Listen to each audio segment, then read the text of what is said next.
Welcome to a new daily top Askreddit video. Today's topic: what's a show that has never had a bad episode? Joy of painting. Obviously. Edit. To all the people that are saying his son's episodes weren't quite as good, I agree, they didn't have the same level, but I literally don't have time to reply to you all. Have you seen the replies? Happy little episodes. Kiro Bile on HBO. One of my favorite TV shows. Every episode is incredible. It's as close to perfection as TV gets. Truly spectacular. The scene of the firefighters arriving at the site is the most haunting of them all. They are just trying to do their job, yet they all die. This is why I love dedicated miniseries more than hopeful pilot seasons. The story is usually better paced and written. I was just saying that to my mom the other day after we were complaining about Netflix cancelling our favorite shows. A miniseries can never break your heart because you know going in that you'll get a proper ending. Band of Brothers.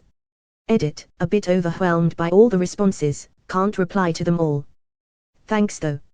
It's been a while since I watched Band of Brothers, so time for a rewatch. I've watched The Pacific as well, but not as much as Bob, also because I know more about the events in Bob, so it speaks to me on another level. Good luck with all your rewatching. It's about time for my annual viewing. Hypotoad. All glory. Derry Girls has only 2 seasons out currently, but every episode makes me laugh out loud. IRC they are planning a 3rd series but delayed it due to COVID, partially because they couldn't fly everyone in Northern Ireland and they didn't want to shoot it anywhere else. I really hope it does get made. It's one of the funniest shows I've ever seen. My favorite moment is when they juxtapose Ola's step aerobics talent show with the OMAG bombing. It made me cry. It really made you think, my god, they're just kids. I think that's what the look on Sister Michael's face is communicating. I'm from Nickel and my mum got very weepy at that part of the show. She was a teenager during the Troubles and she said the show captures it perfectly, that sense of people just muddling through, putting up with things that would seem outlandish anywhere else. Using humor to try and make the absolute horror of it seem more tolerable, parents doing their best to hide it from the kids but knowing they can't. Sister Michael is my favorite part of the entire show. When they're on the bus and she's reading The Exorcist and laughing. Almost every line she's said has made me laugh. Courage the Cowardly Dog. All episodes were equally strange. Return the Slab, that one episode in particular was terrifying. That episode legit scared the shit out of me. I literally can't watch that episode. What it is, but I just can't. I said my name is Fred, and I've been very naughty. That's when my tired eyes beheld a doggy dog, like dog he smelled. DOG is what he spelled. And that's how I spell naughty. Gravity Falls. I know it's a kids show but it's still really great. Came here to say Gravity Falls and Over the Garden Wall. 2 shows I wish I could watch again for the first time. Perfect all the way through. Over the Garden Wall is the perfect autumn/fall season show. I'm having flashbacks of the cold fall breeze and pumpkin spice smell while watching this show. The thing about kids shows, I think, is that sometimes they get a bunch of really talented people working on them, but the network executives ignore it because it's just a kids show. If it goes on long enough they realize they were bamboozled and swoop in to ruin it. I saw that happen to Star vs and Steven Universe. They're trying to do it now to Owl House. Luckily Alex Hursk was the one to decide on just 2 seasons before the network could decide to get their filthy hands into it. Over the Garden Wall. It's a rock fact. Ain't that just the way? I still reference that line to this day, lol. What We Do in Shadows. People freak out a bit about the age difference. They think, what is this 96-year-old lady doing with a guy 4 times her age? I don't care, they could call me Cradle Snatcher. Who cares? That reminds me of another funny line, when they think the witches are going to have sex with them.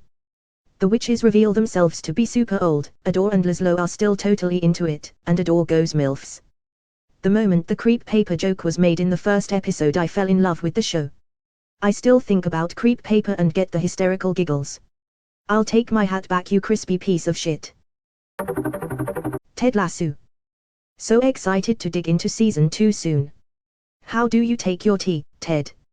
Well, usually I take it right back to the counter, because someone's made a horrible mistake.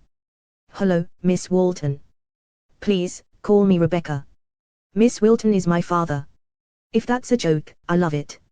And if it's not, well, I can't wait to unpack that with you.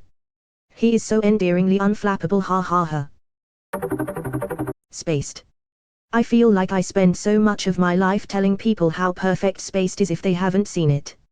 I love Spaced, but if in 2001 you told me that in 20 years' time, Tim from Spaced and Tim from The Office would both be Hollywood A-listers, I'd have laughed at you. Yet here we are. Faulty Towers. Can you please stop talking about the war? But you started it. No, we didn't. Yes you did, you invaded Poland. Basil, Manuel. Manuel, sigh. Basil, you are a waste of space. A lot of British sitcoms are well loved because of the simple fact they only had a handful of episodes. Faulty Towers ran for 2 seasons of 6 episodes each. They quit whilst they were ahead. See also, The Young Ones. Something that I think a lot of American viewers miss when they hear about the really short length of British sitcoms is the differences in the writer's room in the US and UK. In the UK, a show is typically written by a small handful of people, who not only define the premise of the show but also write all the episodes. They don't have 20 episodes per season because it's not possible for 2 or 3 people to write that much television that fast and keep the quality up. And they end after a few seasons because the writers have exhausted all they want to do with that setting, or, more often, the show gets axed. Whereas in America, as far as I'm aware, it's more common to have a showrunner who guides the overall show, as well as a revolving team of writers who can come and go as needed. The Young Ones is an absolute classic, even though the majority of each episode is like an acid trip. Why do you have a pig? It's not a pig, it's a ferret. It looks like a pig. Well, in the same way John Merrick is known as the Elephant Man, Bacon Sandwich here is known as the Pig Ferret. Bacon Sandwich. That's a funny name for a ferret. Aha.